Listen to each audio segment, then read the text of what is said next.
Assalamualaikum warahmatullahi wabarakatuh. Alhamdulillah, puji syukur kehadirat Allah Subhanahu wa taala. Kita bisa bertatap muka walaupun lewat udara. Dengan saya Tri Mariani dari SDN Bekti Harjo 6 Kecamatan Semanding sebagai salah satu anggota Ikatan Guru Penulis Tuban. Salam literasi. Hari ini saya akan berusaha mengungkapkan, menceritakan sedikit tentang sebuah buku, yaitu sehimpun puisi karya dari teman-teman Ikatan Guru Penulis Tuban yang berjudul Kerakap Tumbuh di Batu-Batu.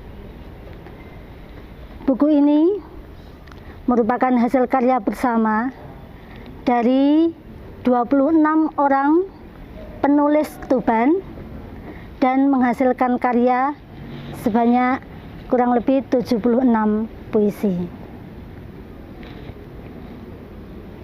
Buku ini pertama dikurasi oleh Cak Sariban, salah seorang sastrawan yang juga merupakan penasehat dari Ikatan Guru Penulis Tuban. Buku ini berupa kumpulan puisi yang merupakan untaian rasa yang dituliskan dalam bentuk puisi yang mengungkapkan segala sesuatu, perasaan di hati, apa yang dilihat, dan juga pengalaman-pengalaman ketika berada di Tuban. Juga di dalam buku ini dituliskan puisi-puisi yang bertemakan tentang Tuban. Salah satunya dimulai dari penulis Joyo Juwoto atau biasa disebut dengan Kang Joyo. Beliau menuturkan hikayat Sandur yang merupakan warisan budaya dari kota Tuban. Tidak hanya Kang Joyo, Bunda Budiwasasi, kemudian Bunda Siti Fatimah juga menuturkan tentang Sandur, warisan budaya yang di dalamnya terdapat tokoh petak, balong, tangsil, dan cawe. Ada sorak-sorai di sana. Pada dupa yang membara, pada kepulan asap yang mengangkasa, sang germa komat kami lantunkan mantra doa. Itu yang dituliskan oleh Kang Joyo. Kemudian Kang Joyo juga menuangkan rindunya pada secangkir kopi. Beliau menuturkan teringat pada seseorang yang sangat berarti dalam hidupnya, di mana orang tersebut sangat menyukai hidangan kopi yang pahit. Pahitnya kopi masih lebih manis dibandingkan dengan pahitnya kehidupan yang pernah dijalaninya. Pada secangkir teh di hutan pinus, Kang Joyo juga menuturkan rasa rindunya pada seseorang yang sangat dicintainya. Kemudian ada budaya Langen Tayub atau beksan khas kota Tuban. Langen Tayub Tuban dituturkan oleh Bunda Eva Septiana. Kemudian ada Bunda Budiwasasi menceritakan sisi lain dari sesosok perempuan pecinta Tayub. Dia rela menerobos dinginnya malam, hujan deras demi melestarikan budaya Tayub Tuban.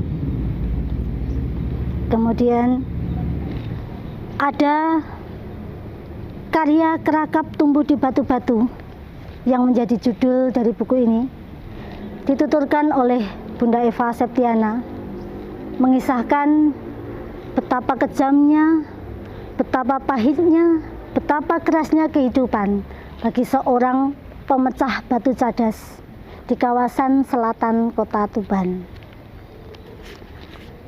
Berusaha keras mengumpulkan pecahan-pecahan batu demi mengepulnya tungku keluarga, demi menyenangkan hati putra-putrinya, dan supaya tungku tetap mengepul.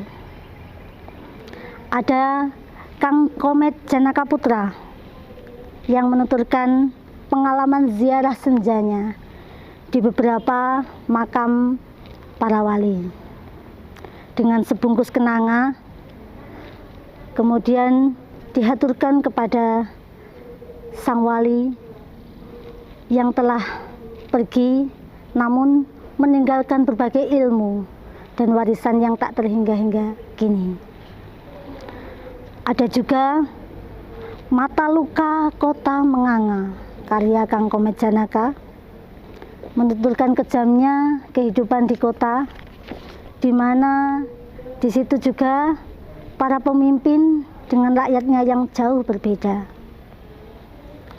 Ditambah lagi dengan sebatang jagung di depan gedung DPR, merupakan sebuah ungkapan rasa dari para petani jagung yang hidupnya sungguh kurang, ibarat anggota DPR sebagai ratu dan raja, kemudian petani jagung hanya sebagai bawahan yang hidupnya merana. Ada penulis Muhammad Sunaryo menuturkan dalam bahasa Jawa, merupakan salah satu warisan budaya bahasa Jawa, bahasa ibu bapak kita.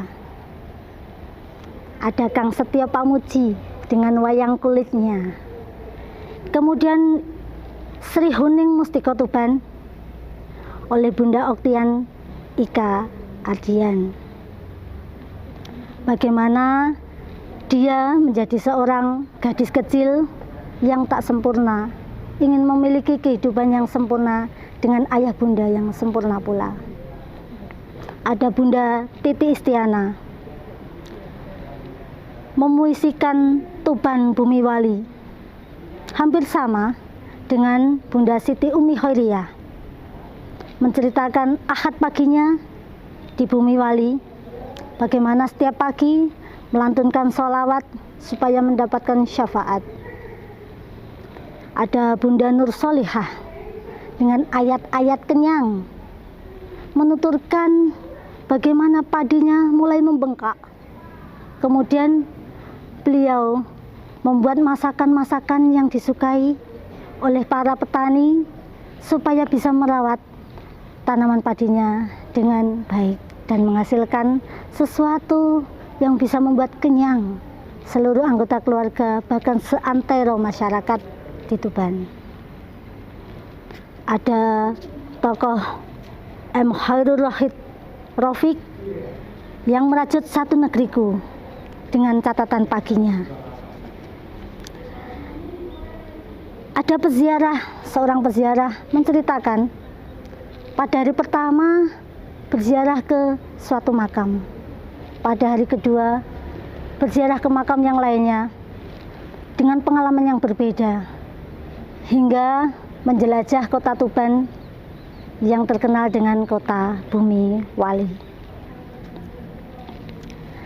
Ada Bunda Lili Diahulandari dengan puisinya Senja Menggulita, juga tentang kata, bahwa kata tidak hanya bermakna satu saja, bisa bermakna ganda.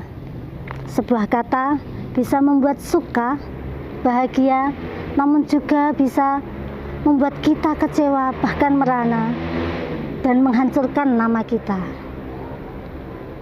Bunda Lili pun menyoroti sebuah desa yang unik bernama Kingking yang ada di utara kota. Desa dengan uniknya kegiatan unik nelayan mulai dari pagi hingga petang. Ada Muhammad Rifan juga menceritakan tentang ziarah di Sunan di Bumi Wali. Ada mimpi aneh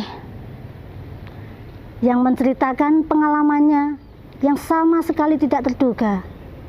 Pengalaman ketika dijajah pada zaman Belanda, di mana mereka berada pada kekejaman dan harus memilih apakah dia menerima ataukah melawan.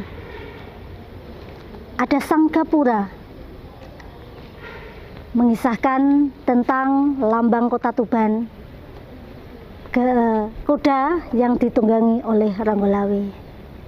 Kemudian ada juga kisah siswa teladan yang diuntaikan oleh Muflihatin Mara. Peristiwa sedekah bumi pun ditulis apik oleh Muflihatin Mara dan Nur Hidayah. Di sini sehimpun puisi, semua rasa, semua kata ditata menjadi satu, menghasilkan diksi-diksi yang indah, penuh rasa, mengungkapkan ciri pribadi seseorang. Mudah-mudahan buku ini bisa diminati oleh kita semua, karena karya-karyanya sungguh menampilkan ciri khas dari kota Tuban dan juga ungkapan rasa dari setiap hati penulisnya. Demikian yang dapat saya sampaikan dari bedah buku Kerakap Tumbuh di Batu-Batu. Terima kasih, sampai bertemu lagi di kesempatan berikutnya. Assalamualaikum warahmatullahi wabarakatuh. Salam literasi.